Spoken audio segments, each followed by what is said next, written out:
several years back. This was given to him in 1943, since dates here. And the family gave it to me at Kerrville after we were there helping at the floods.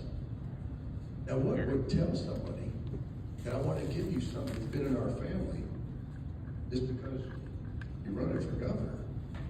They showed up and gave this to, I don't know where, it was sometime after the floods, but they found me and said, we want to have this running. I've got to get you to understand me so that, and I've got two of these, right? So I've got to understand you. So one of the first things that we did when we lit on this trail was sat in here just like, you know, these people running for office, and I'll shut her down and go to questions if you want, or we can talk outside. But these words have meaning, and then these things that people give you have meaning, and they're trusting you. That means trust. I trust that you're going to do the right thing, right? I don't need an endorsement from a politician. I need an endorsement from an 89-year-old lady who said that belonged to my husband. He passed away. I want you to have it. Right. That's I have this other endorsement here that a daughter or granddaughter of whoever it belonged to, this Constitution in the state of Texas. And so that tells me that people endorse me. That's who I take endorsements from. I get calls now, especially now, as we're the, you know, there's 11 people running for this position right now, to include Abbott, I believe. I think 11. Now, most of them came on the last week of the filing. That might tell you something. That's okay. I said it on the stage in a debate. I said, I don't think it's going to split the ticket. The person that I was debating is one of the people that's running against me. I didn't mean to be rude or crass. I just said, I don't believe that it's going to split the ticket. I think we're going to do just fine. How do I know we're doing just fine? Because every day, including today, 2 state reps called me and said, we want to talk. Now, we don't want to take pictures with you, and I don't want to say their names, and I won't, because, like you said, if you go against the $100 million war chest, there'll be about $4 million or $5 million in your opponent's fund real quick. But when they call me and say, keep doing what you're doing, we need you, yes, it's an endorsement. I don't trust politicians, but I trust they get nervous, and they might be. So that's okay. Because there are some out there that are good. I've met some. There's some out there. I don't know them all. I don't need to know them all. All I have to do is know you. I just have to know this, because that's the center of gravity, your heart. Right? I don't have to worry about what are we, the 8th or 9th largest economy in the world? I don't care. It's not my goal to be 7th or 6th or 5th. Right? My goal is to say, Texas, you're not 40th anymore in education. You've moved up a few in the rankings. Right? My goal is to say that 40% of Texans can't own a home right now because of taxes. We need to do better. We're taxing out the middle class. I need to say that you can't have another form of government in our state called Sharia law underneath our Constitution. It's unconstitutional. Right? I can't set up my own law, call it the County of Pete, the Republic of Pete. We're going to have our own Constitution. It's ridiculous. We can't do it. I've got to stop it. Somebody asked me the other day, well, what are you going to do different? What do you know about terrorism? I might have had a few years dealing with it. I've worked in the highest ranks, if you will, of counterterrorism overseas and stateside. Albeit my job was as the the task force surgeon for Operation Lone Star. You don't just get trained and work as a Green Beret and just forget about all that. So I helped out where we're Swiss Army knife. Yeah, I can do medical stuff. Yeah, I can do a lot of other stuff. I can fly a helicopter. I'm not rated anymore. My vision won't let me do that. That's okay, I don't need to. And let me tell you about helicopters, by the way. Here's a simple trick. If you're cyclic and you're collective, watch this. Pull this, trees get smaller. Push it down, trees get bigger. That's it. Anybody fly a helicopter? That easy. Pilots are looking, oh gosh, don't let it fly. And I usually didn't. That's why I flew second seat. I never was the chief pilot. But they made me learn to become a flight surgeon. But the endorsements from from those people as they come. And that is another form of endorsement. I don't publish those things. It doesn't matter. But what does matter is that people are seeking. They're seeking truth. They're seeking honesty, integrity, transparency, all those things that people say, I'm going to be transparent. I want to decrease taxes. If we got a dollar, every time we heard a politician say that, we wouldn't have to pay the taxes. It's a fact. So you say, well then, how do we know to trust you? Well, I can say, look at our website. You can see on there a PDF form, and it says, here's all the ways that we're working on it, right? But I don't have any control over anything. I'm not the governor or the senior public servant yet. But if I'm not prepared to hit the ground running day one, that means you got to wait for the first session. So by 30 days, we should have something ready to go, right? By 30 days, we should have something ready to go to throw it at the citizens, right? Citizen-led governance, that's what the founding fathers wanted. So that I can do what? So that I can do this. As the senior public servant, what's the most important tool I have? I learned this the hard way, but I learned it. It's called the bully pulpit. It's you. Right? So remember Reagan? And he had fireside chats, and he talked to you regularly, and you might see him on there. Now we've got Zoom, and we got all kinds of other things. I can go down the road and I can talk to you and put out a message. I did that on the river in Guadalupe, and we put out a situation report every day and said, we need this over here, we need this over here, we need that over there. And 17,000 citizens from the state of Texas showed up. And they all did the work. I just orchestrated what I could. Didn't do it all. But I was part of that force of 17,000 people that did a great job. And the Texas Department of Emergency Management did their average job as they usually do, which is cumbersome, slow. It's not built to handle emergencies immediately. Local municipalities are what would handle emergencies immediately. That's why taxes happen at the local level. But when we declare emergencies and we keep them declared forever, then you're looking at extra 8% here in Kerrville. Kerr County immediately, week one, started adding on taxes. Before we even looked at the fund that's been built that has $500 million in it, ready to go, that comes through federal housing, HUD, Housing Urban Development. Well, where'd that money go? Well, it's still sitting in the fund. Right? See, it wasn't released. So if it doesn't get released, well, why wasn't it released? Well, we talked about it in 2021, we just never did it. Right? So if you're a leader and you don't follow through on the things that you promise, then that's what happens. It's when you're the governor currently and you say, well, I can't control the taxes locally. Yes, you can, sir, because you have the power of the first order effect. The second and third order effects, when it gets down to the county level, and now they're stuck and they got to get a new fire engine, or they got to keep the doors open at the hospital because it's somewhat of a county hospital. Okay. But you could have been ahead of the game if you had done it when you said you were going to do it, because that particular piece was in 2021. But I'm looking at the money now. I've got smart people, smarter than me, on the economics, looking at it in a form of a task force. We have a task force for every subject that we're looking at. Now, the reason I'm telling you this is the structure of government. This is the structure, but they're all citizens on mine, because I can't hire bureaucrats. So why couldn't I just take the task forces I have now, smart people who care, and move them into those bureaucratic positions, so that when we get there, we're not having somebody do what they did to Trump the first time he came in, which is drag their feet. I'm not a dummy, and I know that if you don't make friends coming into a well, I guess we'll call it I'm just going to say corrupt system. I'm just going to call it what it is. Whether it's omission or a commission. If you know that you're doing it, or you're just kind of turned the other way, and you know that it's going on, but you don't say anything, you're just as responsible. See, because I learned as a young private, and my lieutenants taught me that you're responsible for everything that happens. Point fingers, right? When the floods happen and you don't do well, you can't use a football analogy to say, well, ma'am, don't ask a question like that because only losers talk that way. No, that's not how you talk to your citizens. You can stand up with firmness, exude confidence, and demonstrate competence. But when your pride comes in, sir, you have failed as a leader.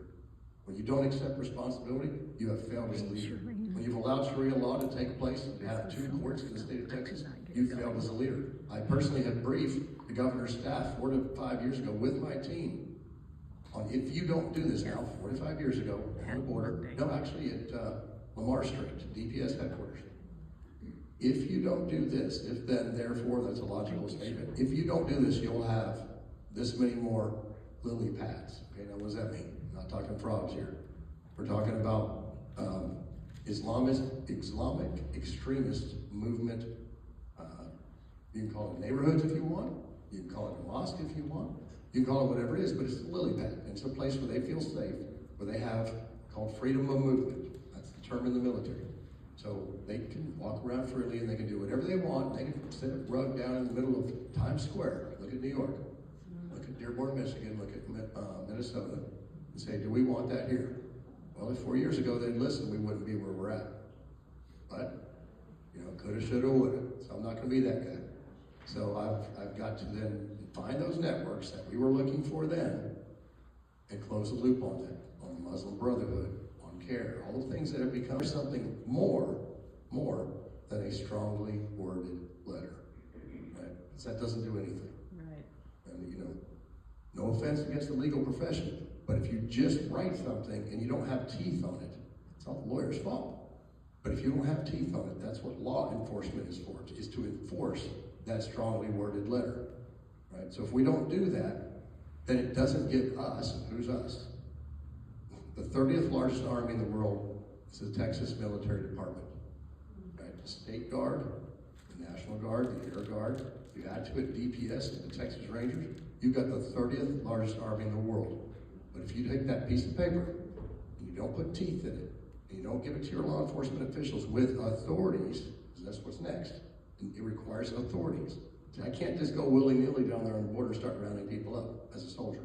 I would have loved to have done that on Operation Lone Star, but I can't. It requires authorities. Mr. Governor, Commander-in-Chief, we must have the authority to stop these bad actors. Right? And so in this book, right here, right here, it's hard to turn the page from one hand, but I can paraphrase it. In Ezekiel chapter 3. But when you're 19, you believe they're coming any minute now. Or look at that little heater down at the bottom, it's an M151A Deuce, it's a little tiny Jeep. It's got a vinyl top on it. It's still cold. Now I failed my first general order to guard everything within the limits of my post and quit my post only when properly relieved. Well, the Commander-in-Chief, job description number 2 for the governor of the state of Texas, his job is to be responsible for all that. So if you look at this Constitution here, in Article 4, Section 7, it says Texas governors, it's actually dereliction of duty if you don't do this. If there's an attack and you know there's an attack and you don't do it, you're not a watchman, you didn't sound the alarm, sir, it's on your head. That's what I'm paraphrasing Ezekiel 33. Now if I tell you and I tell the commander and he listens and he does it, we're all good to go.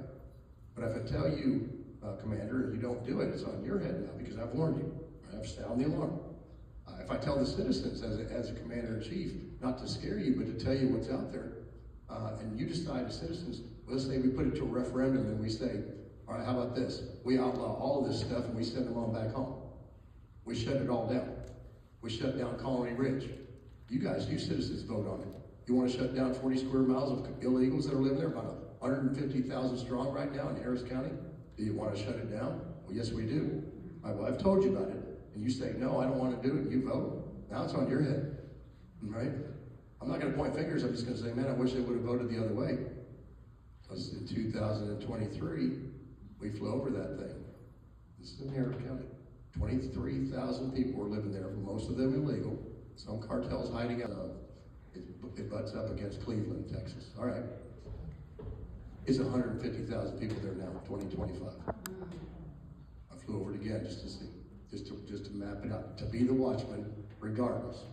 A citizen said, I got a chopper, you want to get up there, Doc? I said, yep. And we flew over it again, got pictures, looked at it, gave it to Michael Yon and Vanderstel, all the people that were on the first go-round. Got some intelligence people on it, got some investigators on it. It's about 150,000 people now. Continues to grow. It's the 18th largest city in Texas. But it's just basically a washout, low, it's a flood zone. You couldn't build anything in there. So, once again, say this. if I'm the guy to keep telling you truths, I come out there every week and I say, this is the problem. I don't care what the, have you ever tried to herd cats? Okay, you've got the House and the Senate in the state of Texas. Okay, they can't get anything done, right? They just haven't. It doesn't matter what you want to call it, rhinos, this, that, they've sold their soul, doesn't matter. There's a few good people in there and they're sounding the alarm, or you got your watchman there, Mr. Harrison, good. But he's a lone wolf, he's out there by himself, but he's working, and I respect that. But let's say we bypass that. How do you bypass that there, Governor? Well, this is how you do it. You get the people fired up, you take it, and you say, I need a commission. What's that mean? Well, there's a thing called a 391 commission. That's just one tool, one tool. But I'm just telling you about this, and it was used in 2007 with Rick Perry when he tried to build a trans-Texas corridor under the NAFTA agreement, North American Free Trade Agreement.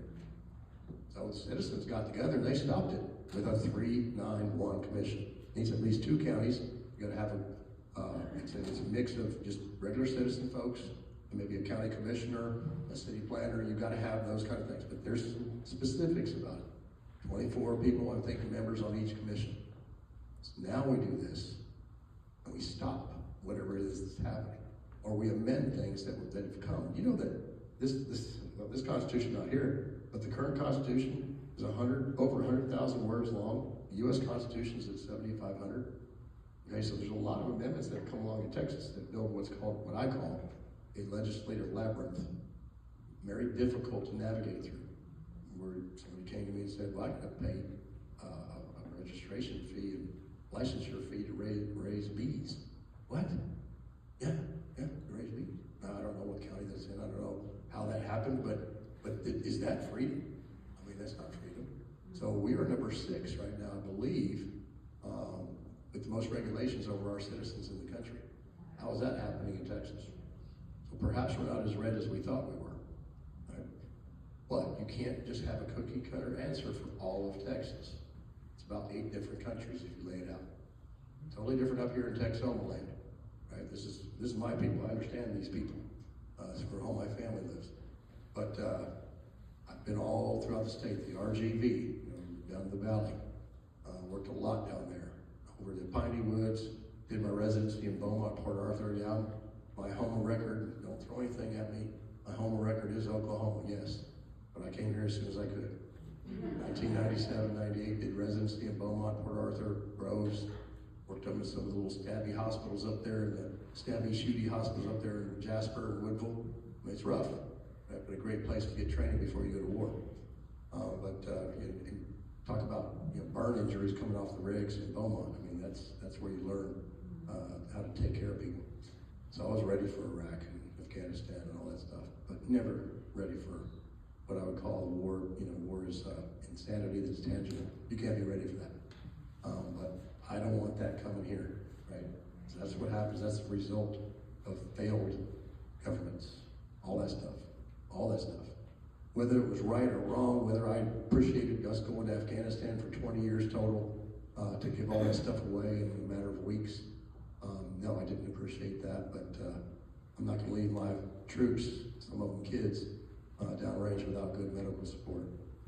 I went in after residency and thought, well, we'll go take care of that and we'll come home and it'll be done soon. And here we were, 20-something years. So 2015, I left Fort Bragg, North Carolina. I was in 3rd Special Forces Group at the time, 2nd Battalion.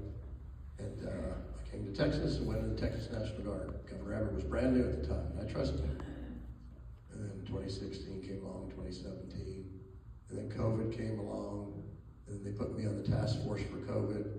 And I had to kind of argue with some of the people at Department of State Health Services about you can actually use ivermectin and hydroxychloroquine, and it works. They said, no, you don't say those words here. Why not? Well, Trump said that. Trump's not a doctor, right? Yeah, well, I just came from Africa on a mission out there. Nobody has COVID in the area I was in. They were all taking hydroxychloroquine to fight malaria. Anyway, they took me off of that task force and said, why don't you go down there to the border? You'd be better suited down there. You're an Army guy. You can go, and you're a war fighter type. You can go secure the border. So they put me in the storied 3rd Battalion of the 141 Infantry. First commander of that unit was William Barrett Travis. Just see me smile when I walked in that room. I saw that flag in the corner, called the Guide Arm, it's the unit flag. And the first battle streamer says the Alamo on it. And I stood there, I said, "Is this real?" I said, "Yeah, this was William Barrett Travis' unit in the Alamo." So I came into the Army. That first unit was a cavalry unit out of, that came to rescue the Little Bighorn crew that lost out there. Of course, they didn't find anybody alive. 1st Battalion, 5th Infantry. Now I'm in the 3 of the 141, William Barrett Travis, and the Lord might be saying something to me. Never thinking about running for governor. That famous letter came out. I wrote that thing on 6 different walls of either battlefield casualty collection points or the hooch that I was living in, a blown up building in Baghdad. And it was a letter that was written on the 24th of February, 1836. It says, "To all Texans and Americans in the world, fellow citizens and compatriots, we are besieged on all sides by enemies under Santa Anna at that time. But now Texas is under attack, and we are besieged on all sides by the rulers of darkness, principalities, evil." Right? Now we can go a subcategory to that. World Economic Forum, globalists. All right, go a subcategory there. CCP, Sharia law, jihadists, Tren de Aragua. I fought them all. Right? I've seen them all come across the border. 12,500 people came across the Texas border at its height a week when I was on that border. I met 17,000 Haitians in 24 hours in the Eagle Pass. 40 of us were on the ground. They told us that night, "Stop them." We didn't know how many were coming. First 700 came across. We did pretty good. Right? I had a mean dog with me. I had border patrol guys with horses. Of course, they weren't whipping people. That's just split reins. That's how they look when you stop the motion. But by morning, we realized there was 20,000, and there wasn't anything we could do. Right?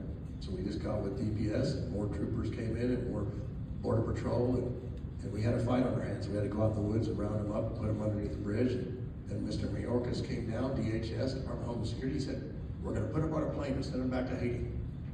No, we put them on buses, and we sent them to San Antonio Convention Center, along with 12,500 Venezuelans, a third of which were the Tren de Aragua. Then our governor put them on buses and sent them further into the country. All right, kind of a tongue-in-cheek move. We'll show you. But what is that really? Because if I did it, it's a felony. Okay? But a governor, I guess there's a dispensation. You can get away with aiding and abetting an invasion. I'm going to call it like it is. That's wrong. That's wrong. We did not stop anything on the border. We found heads. We looked for the needle in the stack of needles. I know that. We found some bad guys. We saved some kids. And that's how I got into counter-human trafficking.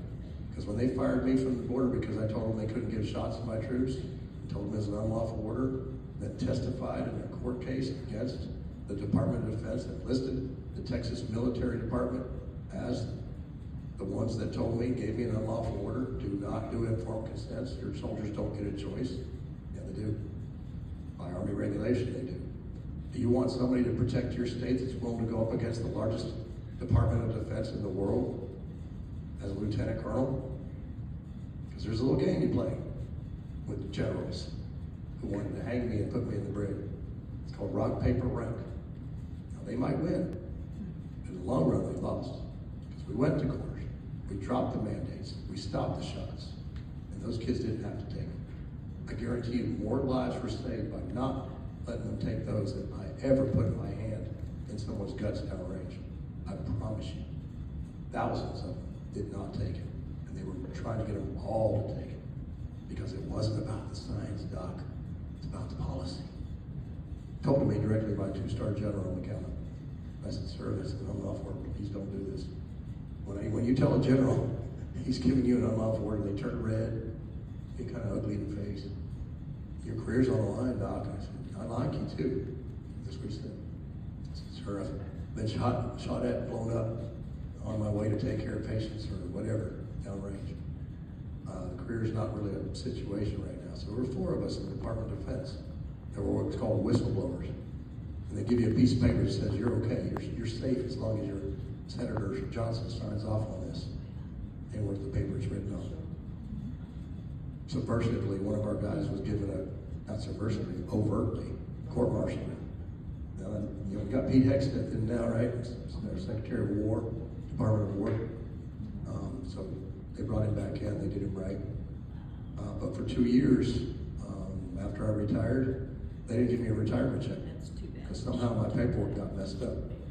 But when you anger the Department of Defense, a lot of things can happen to you. They're not always the good guys.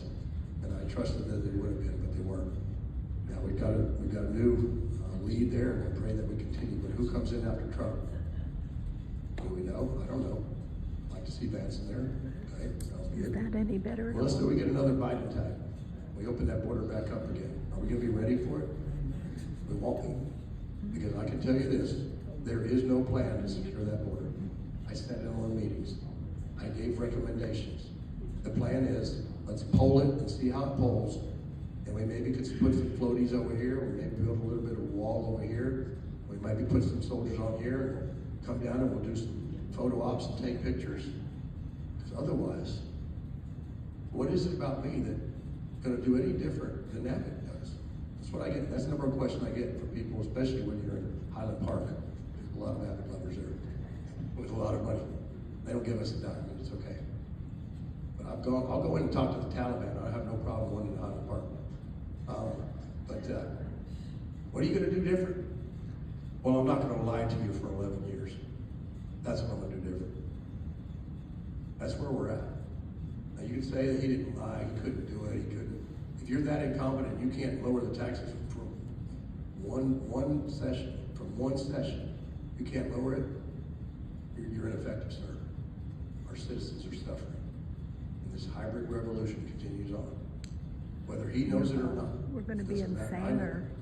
I know what it looks like. I've been in the middle of downrange. That's why I'm here, right? That's why I'm here.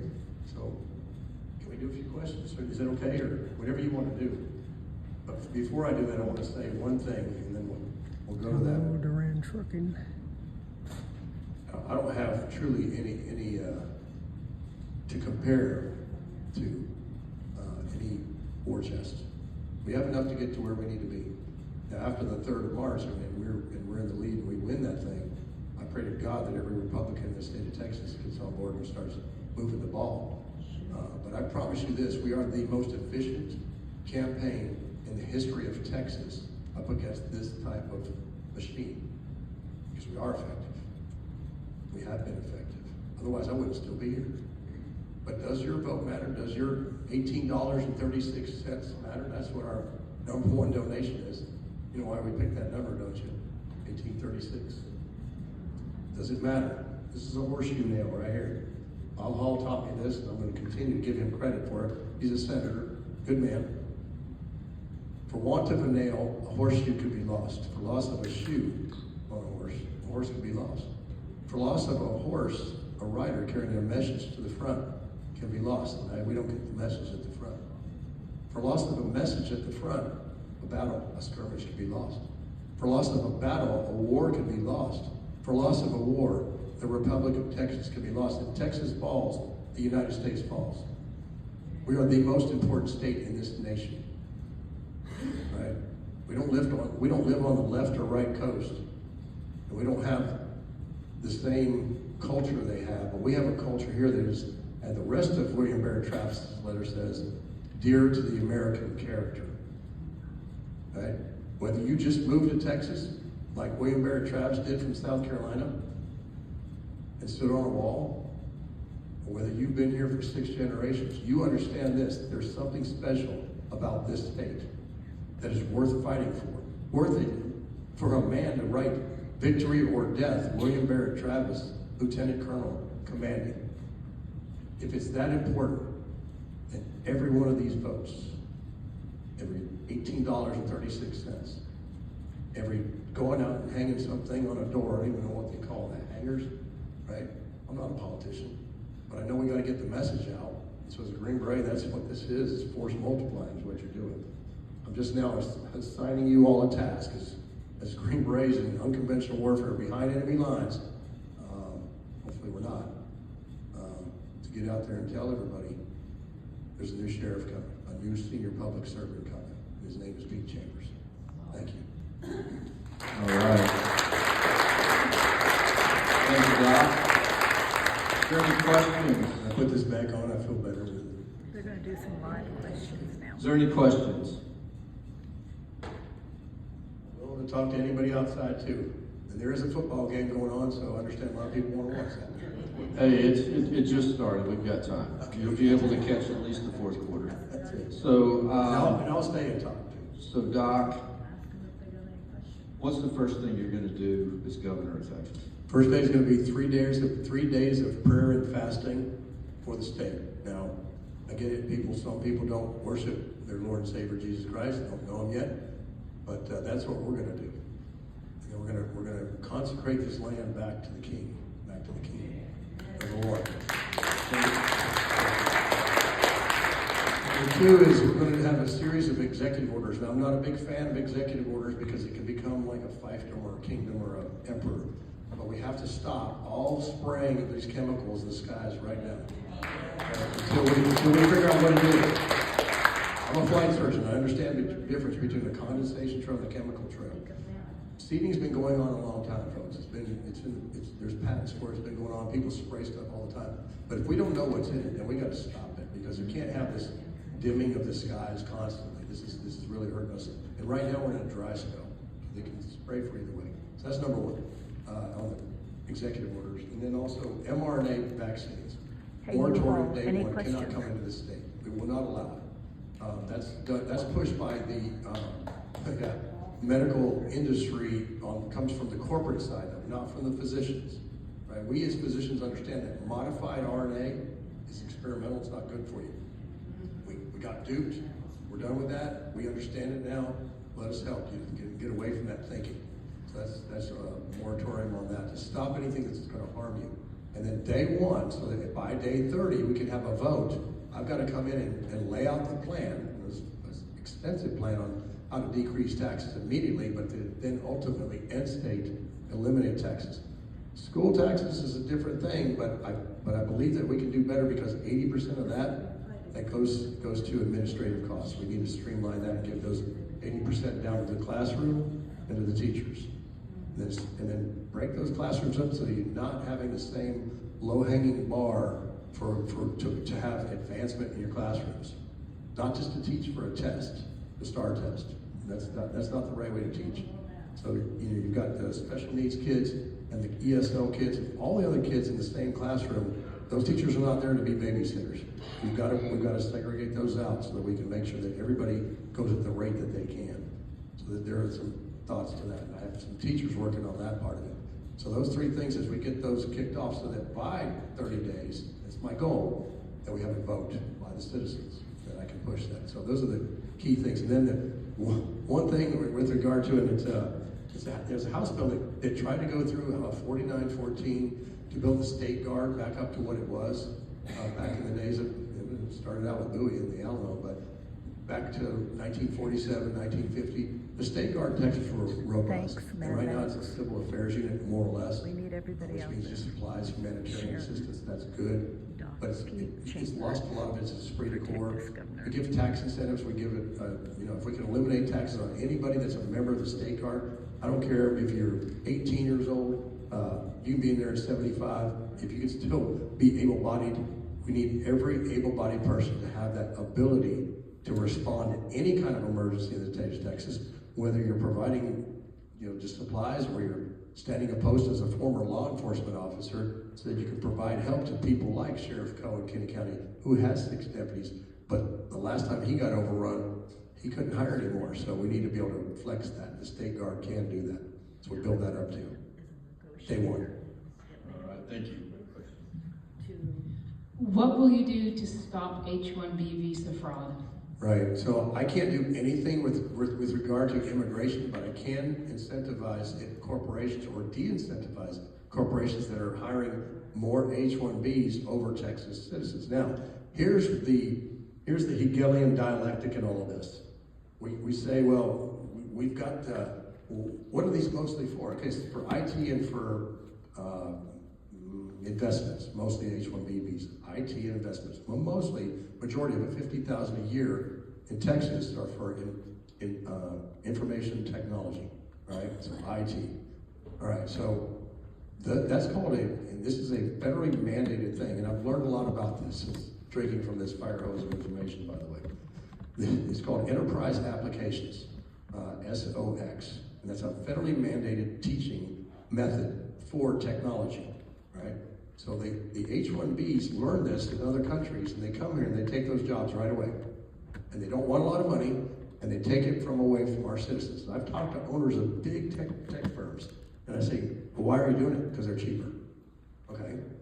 So why can't I take that same enterprise application study program, which is not in our colleges, not in our universities. We teach the wrong thing. That's why 40% of IT people come out of college are working at Panera Bread as managers or whatever job, because they can't get a job in their field. So you take the enterprise applications, you teach it to a 16-year-old kid in high school, you give them that VOTEC career path, they come out of high school at 18 years old, or whatever age they get out, and they take those jobs ahead of those H-1B visas from other countries. You incentivize it, so you say, okay, American Airlines, if you're hiring more for people from other countries doing this, then you're going to pay a much larger tax over if you're hiring Texas kids that have already learned it in school. But it's going to take a couple cycles to get that going. I can't stop H-1B visas. I can't. Now I can go in and interpose, if you will, with the federal government. That's what I should do. But until I can get that stopped, completely stopped, we have to incentivize, de-incentivize, and I promise you, when you give kids another track in school, especially these smart kids nowadays, they can come right out of high school and work and make more money than they ever thought they could make ahead of somebody else from an H-1B. I think that's going to work pretty well. So that program was looked at by a couple of people from the Trump team. They liked it, and they said, man, we may have to look into this for other states, but that's neither here nor there. But the people that came up with that plan, extremely intelligent, and they know that this will work. So that's what I'm going to start with. Just wanted to know, the mRNA that you want to stop, does that include for livestock? Oh, absolutely.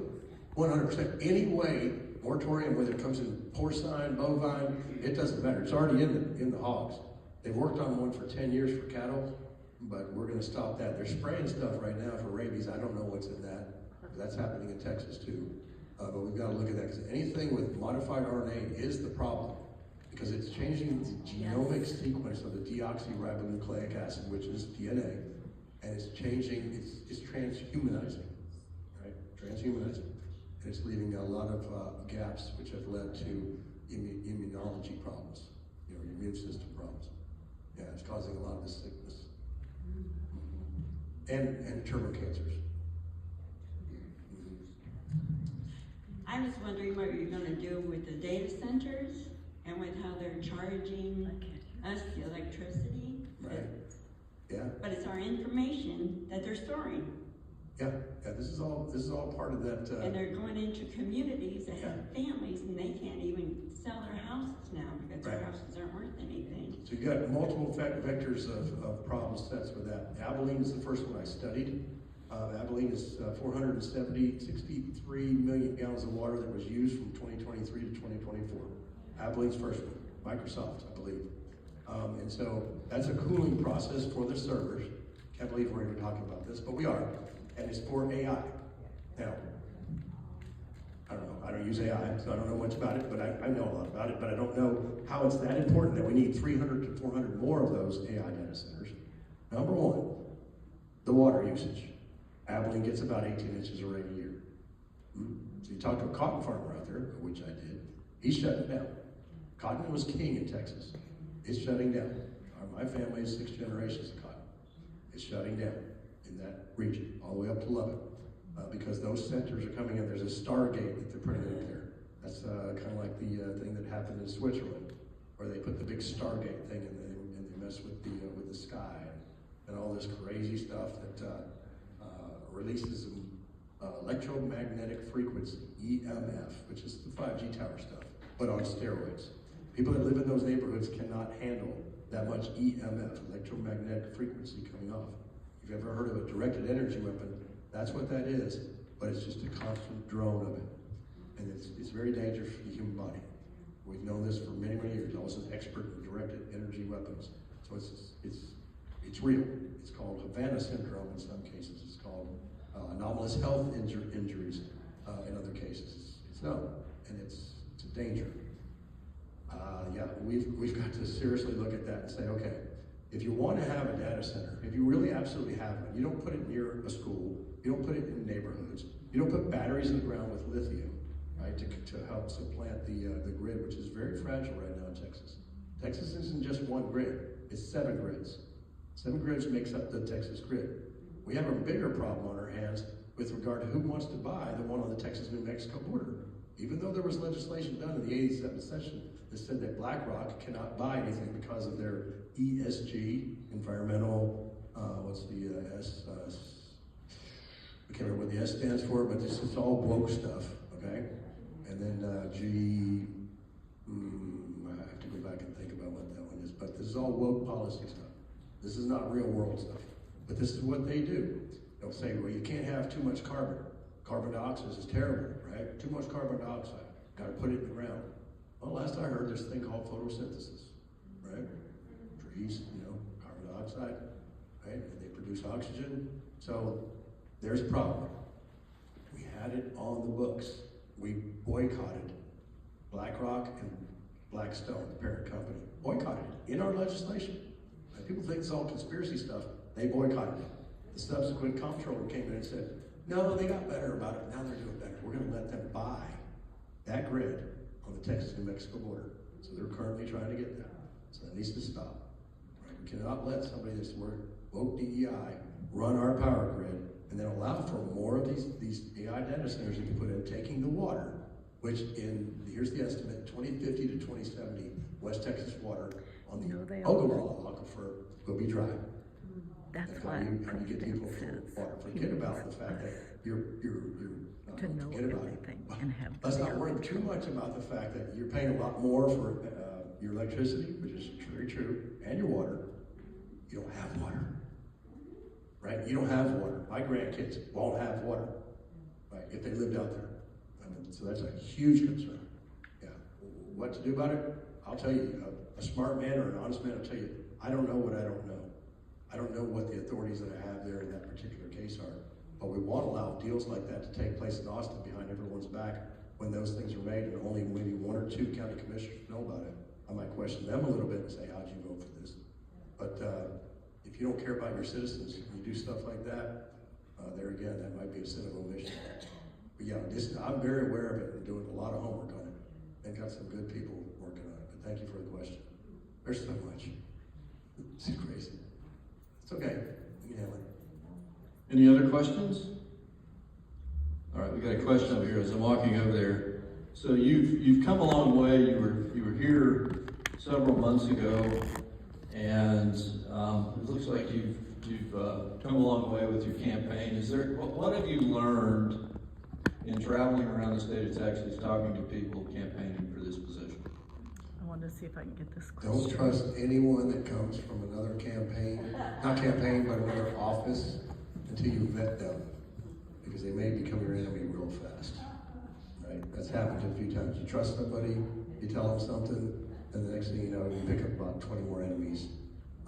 People are, Same thing if you think about these let me criminal judge. minds, So I'm just gonna say this. how they're affecting People are hard to people figure out. and what resources they use. We really gotta watch that, because there's a lot of establishment that just doesn't like anyone that truly focuses on people first. It's just a fact. I mean, I have no cronies. My cronies all wear uniforms, right? And I got 2 flags. I got a U.S. flag on this side and a Texas flag on my body armor, and that's it. I don't have allegiance to anything else. And if you don't take that ring, you don't take that line, then they don't like you either. So those are the things I've learned. Thank you. I have a question about the Sharia law and about the Muslims, the mosques, the different things, because they have purchased land right here in our town. So what can be done about it? I mean, I understand it's an infiltration, I understand that they're on assignment, but you as governor, what can you do to keep them from owning property and building these cities and things in Most of our- those things happen through surrogates. Somebody's surrogate comes in and buys it. So unless we investigate those things, we'll never know. There are Chinese owners of land that are out there by Laughlin Air Force Base in Del Rio, right? So unless we investigate that, we can't know. But we can't say no foreign buyers from, we have to have a list of nations. You can't just say all Right, nations. right. But here's the deal. Why are we allowing people from other countries to come here and sell their land and just tax them the same tax rate? If you as a U.S. citizen go to Canada, or go to Great Britain, or go to Australia and buy land, you pay 3-4 times the taxes just to buy land in those countries. I'm sorry, the free chicken is over in Texas. Right? We are not. Could we do something like, Sarah Huckabee Sanders did in Arkansas when she made them give up their right and Oh, sell yes. that land back? Yeah, Can we do Chinese, that and will, 100%. but not just Chinese, but any foreign entities coming in and buying our land? I don't know. I mean, is I've that something- got to have a read on that. I don't know. I like that, right? Any foreign entity, but I've got to have a read on it, whether I can do it or not. I don't know the authorities, but I know this, that if somebody's on any list, there's a bad actor for sure. But anybody that comes to Texas already owns land, unless they don't come from China, they don't come from Qatar, they don't come from some dangerous actor state out there, right? 300, 400% tax. We'll tax them out of that land. Because that's what they're doing, is they come in, the central appraisal, or the county appraisal district, increases the cost of the land when somebody comes and pays cash, cash money, 3-4 times what the land is worth, and that then taxes everybody else out of the neighborhood. I saw it in, over just here at the VFW not too long ago, talking to people that mentioned that it was happening here in Gainesville. Yeah. Mhm. Yes. So, and one thing maybe to consider is you have these developments, and then separate from that, you have these developments that are implementing Sharia law. And really and truly, one of those don't work without the other. So if you outlaw Sharia law, that's going to de-incentivize them from. Once again, yeah, that's that lily pad. That's that place where they feel good. This is our place. Now we own this. We've got our street signs in Richardson. Some of them are named right after Muhammad. I mean, they've done that. They've come in and done that. Yeah, that will stop. That has to stop. You're not taking our culture. When you come to the United States, you assimilate to this culture, right? And this is a fact. That's why it's called a melting pot, right? You have neighborhoods that are predominantly Irish or Catholic or not Catholics or Polish in Chicago and things like that. Those things happen. But they didn't say you're going to assimilate to us. We don't assimilate to those people that come in. They assimilate to us. Yeah. Amen. Right, United States of America.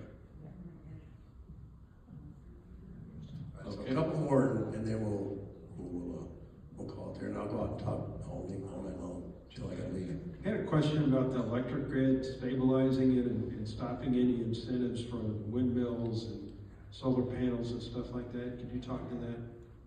I mean, I could talk for hours about it, but I'm going to tell you real quick. Windmills and solar are gone under my watch. To take one of those things down is $500,000. They only live 10 years on average, right? Now, think about how much money goes to put in one of those. They never produce the same amount of what it costs for the maintenance and all those other things. And they use so much petrochemical in petroleum products in those to keep lubricated to run. So they're not exactly green. The material they're made from, you can't just throw back in the ground because it's caustic. So you see there's a lot of second, third order effects nobody thought about. They're ugly to boot, they're killing eagles, there's all kinds of other things that they're doing. Solar panels are covering the ground, you're covering all the species that are out there that can't grow, and they're allowing for lots of things that grow underneath it. Cedar, what does cedar do to water? It pulls it in. You're also seeing that problem. So we've got to think a little bit better, but then we got to look at why are we only using 40% of our natural gas on generators whenever we have a storm? We should be using 90% of it. All the blow-by, anything that's coming off the tops of those stacks, we can collect all of that and still keep using it for our grid, because you still got another 60%, right? We're only using 40%. So that's really how you stabilize it. And we've got to get smarter with regard to the smaller nuclear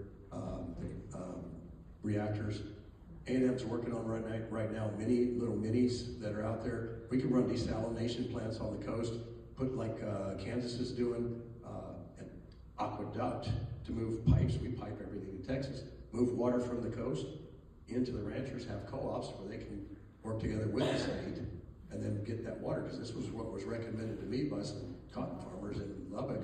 And then we can move that water and have those nuclear reactors ready to go that don't melt down. They're not the type that melt down, but that are available for the next storm, right? And then have the ability to increase the generators on natural gas. Because all that is so tied together. I just met with, 2 days ago, Mr. Christian. He's currently a railroad commissioner, and he gave me a book, and I broke this all down. And I was reading about it pretty heavily right before the debates the other day in Van Zandt, ready for such a question. But they only gave us 1 minute to answer, so it's tough to go into detail. But it's a pretty interesting read, because it really lays it out pretty plain. In Texas, I believe the railroad commissioner side of the house, they understand the problem. That's We right. just need to continue to support that, but also do better when it comes to thinking We down the road, invited because these the water fellows that's gone, in we've got to be able to move it now. into West Texas, and that's what I'm And looking we're gonna at, have to because it fight. takes about 10 years to build an aqueduct, not an aquifer. You know, so. Great question. I just wanted to make a comment that we should not fear, we should give everything to God. It's a really good Say point. the Lord's Prayer every night before you go to bed. Man, because that's God, a good point. Your final words are, and deliver us From from evil. Yes, and that's what's trying to take over our country. Give it to God, don't fear, say the Lord's Prayer every day. Amen. Amen, that's well said. Doc, thank you very much for coming here. You said you're gonna be out here so folks can Yeah, chat I'll with you for a talk, little because bit. we don't have too far to drive tonight, but we don't always like driving all night to get up early the next morning, so we'll split the difference. We'll stay a little bit though. All right, understood. So, as we close out, Michael Bond is one of our board members. He wanted to say something real quick as we close out. Did you guys enjoy the snacks out there? So Michael got the snacks, so thank Michael for that. And also, there seems to be plenty out there if you want to grab some. So Michael. They're gonna do a little bit of I volunteered to do this, I don't know, I've lost my mind. lawyer. Actually, my sister, Take this out. in a, she used my brain trust, because she keeps me out of trouble when I'm thinking, For a few when I think minutes. I was gonna get in trouble. But what I wanted to propose here is some numbers. Numbers fascinate me. So the other day, I was reading one of the Facebook deals about our taxes. Everybody pays taxes on their homes. It's a big subject here. Maybe number one, I don't know. But here's what I thought. I wonder, instead of complaining and gnashing and wailing on the Facebook or whatever, X or whatever one you want, how about this? Do you know how many houses, single-family homes there are in the state of Texas? Anybody? Me either, so I looked up on Perplexity, the AI. But between 9 and 10 million homes. That's a lot of homes. Now, I got to thinking about that, and Doc here is, he's out here beating the bushes and living on small donations. And I'm thinking, how can I help him? What are we all complaining about? So I thought, well, here's an idea. How about if everybody that owns a home gave $10? $1. If you own a home and you're paying taxes, if you give $10, if we could get every homeowner, because this doesn't just affect conservatives, Republicans, this affects all people that own a home, right?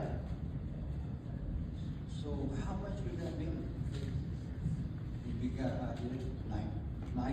90 million homes in the state of Texas at $10 a home. $100 million. How much money does Abbott have? He's got $105,700,000 and I believe $60 or $78 something like that in his war chest. Would that not level the field? We've got 42 days until the primary. Doc, would that help a little? 100 million? I'm just going to leave that with y'all tonight to think about that. Share it with your friends. Share it with your kids. Share it with everybody. Yes, yes. $10. Look what difference that would make. We got 42 days. Do we want to make a change? Do we want to help? I'm thinking that, you know, you can do more than 10. That's even better. But $10, and we all do that. So I won't bore you with anything else. Like I say, the numbers fascinate me. I want to thank Doc 100 times over. You know, I remember the first time you come, and I gotta tell you, man, you're doing great. So much more. The growth is awesome. I thank him for being here and his team. And I want to dismiss everybody with this. Be sure and come back February the 16th to our regular third Monday of the month meeting. We will have some really interesting information for you. Also, March 16th, happens to be the 16th also, is our regular meeting. And then don't forget the special deal on the 21st. I believe it will be well worthwhile. And we'll try to keep it out in front of you so you don't forget, okay? I don't know about y'all, but here's my first two homes All right, I'm sorry. I was good night. And by the way, don't forget Lake Kiowa. That's a week from this Thursday. It's on the 26th of this month. The forum. Just go to the gate. Tell them you're there for the forum. Look to see you all there.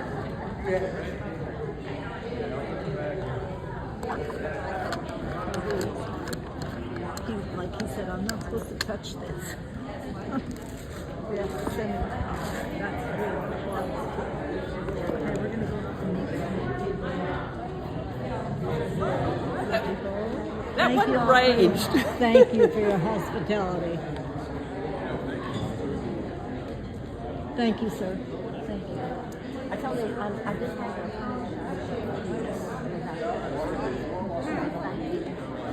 These are all the people that I've You know what? You said so much of hilarious stuff. yeah. We think alike. Yeah. You know, I there's, just don't know.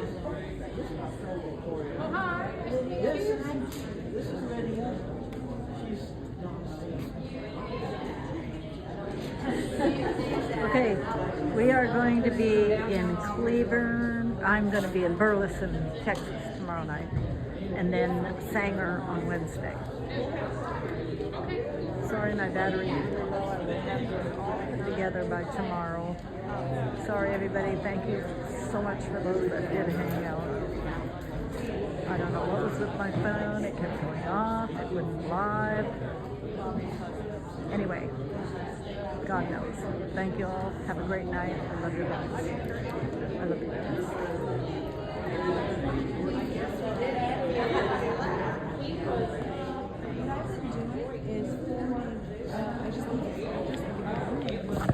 Okay, back her up, I guess. Let me get this charging.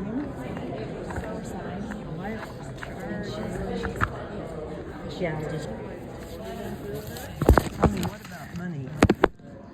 Do we pay her, pay her? Oh, I think it's set up so that she has it, so she'll just put in the order for you, but maybe just give her the information, and if she sends it, actually I could just ask her right now. I'll just call her Rose probably. But all I've done is every time someone needs to sign, I say, okay, give me your contact information and send me the address. And then I forward her the address and contact information. She contacts them directly and sets it all up. Oh, okay, but I don't know where to, how much, the money, who handles that? How do we do that? I'll just ask her. Okay. I'll ask her if she knows. Thank you all for your hospitality. Bye. Thank you. Is this Mrs.? This is Nadia, almost. Oh, you're the wife to be. They just can't find a day, free. Oh, isn't that fun? Where do you live? We're Hello, Narok. I